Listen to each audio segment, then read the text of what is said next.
নমস্কার, আমি শুভম রায়। আপনারা দেখছেন জিটিভি, দ্রুত হচ্ছে সবার সাথে। এলাকার জনসাধারণের জন্য যোগাযোগ ব্যবস্থা আরও উন্নত করতে বহরমপুরের বুকে সম্প্রতি এলাকার রাস্তার শিলান্যাস করলেন বহরমপুরের সাংসদ অধীর রঞ্জন চৌধুরী।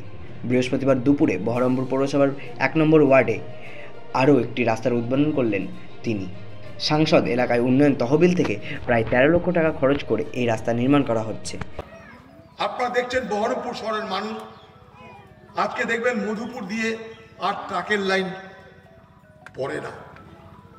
মধুপুর দিয়ে যেতে গেলে জ্যামজট হয় না, কারণ এই মধুপুর দিয়ে NH-34 না গিয়ে বরং NH-34 শহরের বাইরে দিয়ে মনকড়া থেকে গঙ্গার উপর দিয়ে আরেকটা ব্রিজ করে গঙ্গা পার করে শিবপুর পর্যন্ত পৌঁছে দেওয়ার পরিকল্পনা ছিল আমার।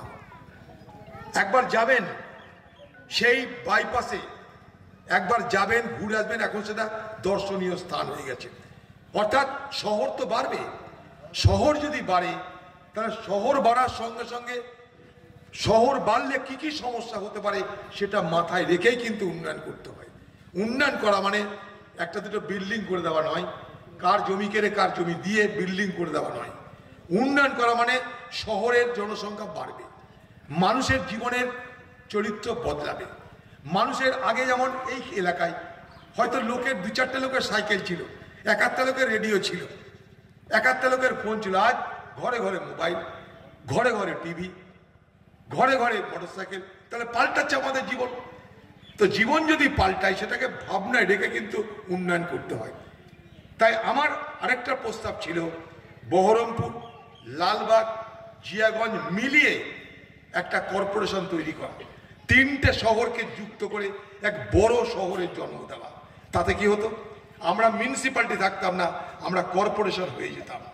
কর্পোরেশনে কি হতো, বহু টাকা বিনিয়োগ হতো, বহু বেকার যুবকের রুটি রুজির ব্যবস্থা হতো।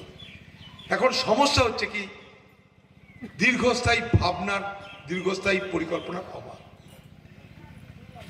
তো যাই হোক, এই যে রাস্তা ১৬-১৭ লাখ টাকা দিয়ে আমরা করছি, হয়তো এখানকার মানুষের সুবিধা হবে, যাতায়াতের ভালো হবে, জানি আমি এটা, কিন্তু এতে আমার মন পোষাচ্ছে না।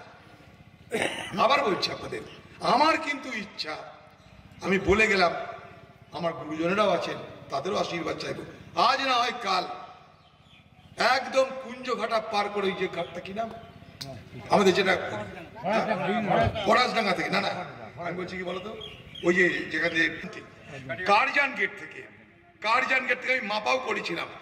আপনি যাবেন কোনদিন হেঁটে হেঁটে, যুবকরা, কারজান গেট থেকে হাঁটতে হাঁটতে আপনি পাড়ায় পৌঁছে যাবেন এই কাটিগঙ্গার পাশ দিয়ে। কেন হবে না, এটা আরামসে হবে। এবার কারজান গেট থেকে যদি কাটিগঙ্গার পাশ দিয়ে আমি মনকড়া চলে যাই, ৫৫তলা নিমতলা চলে যাই, চুনাখালী নিমতলা চলে যাই, তাহলে আরেকটা রাস্তা বেরিয়ে গেল। আপনার এই বাড়ির দাম আজকে ১ লাখ টাকা থাকলে সেদিন ১ কোটি টাকা হবে। মিলে নেবেন আমার কথা, আমি বলে গেলাম। কিন্তু আজ না হয় কাল এটা আমরা করতে হবে। খালি সুযোগের অপেক্ষা করছি। এখন আমি সুযোগ পেয়েছিলাম, রেলের মন্ত্রী হবার সুযোগ পেয়েছিলাম, দেখুন ডবল লাইন করে দিয়েছি, ইলেকট্রিফিকেশন করে দিয়েছি।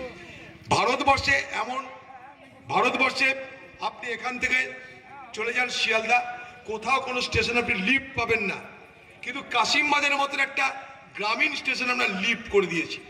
শুধু একটা লিফট নয়, আরেকটা লিফট বসবে, তাও বলে গেলাম, একটা ডান দিকে একটা বাঁ দিকে, অর্থাৎ কাশিমবাজার স্টেশনে 2টো লিফট বসবে। ভারতবর্ষে এরকম স্টেশন খুব কম। আপনি লালগোলা থেকে শিয়ালদা যান, শিয়ালদা স্টেশনে হয়তো লিফট পেতে পারেন, বাকি কোথাও এত বড় বড় স্টেশন কোথাও কোথাও কোথাও আপনি লিফট পাবেন না। মানুষের সুবিধার জন্য গাড়ি আপনি লিফটে উঠে যাবেন, স্টেশনে এটা পাওয়া যায় না।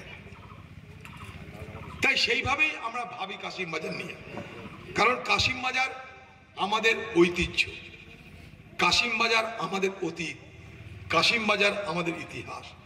সেই ইতিহাসের মধ্যে পাতালেশ্বর আরেকটা পবিত্র স্থান। তাই আমরা চেষ্টা করব আমাদের সীমাবদ্ধ ক্ষমতায় যেটুকু করা যায় সে কাজ করতে। আপনারা ভরসা রাখবেন। আপনারা এতক্ষণ দেখছিলেন জিটিভি, দ্রুত হচ্ছে সবার সাথে। জিটিভির নতুন নতুন খবরের আপডেট পেতে এক্ষুনি লগ ইন করুন www.gtvlivenews.com।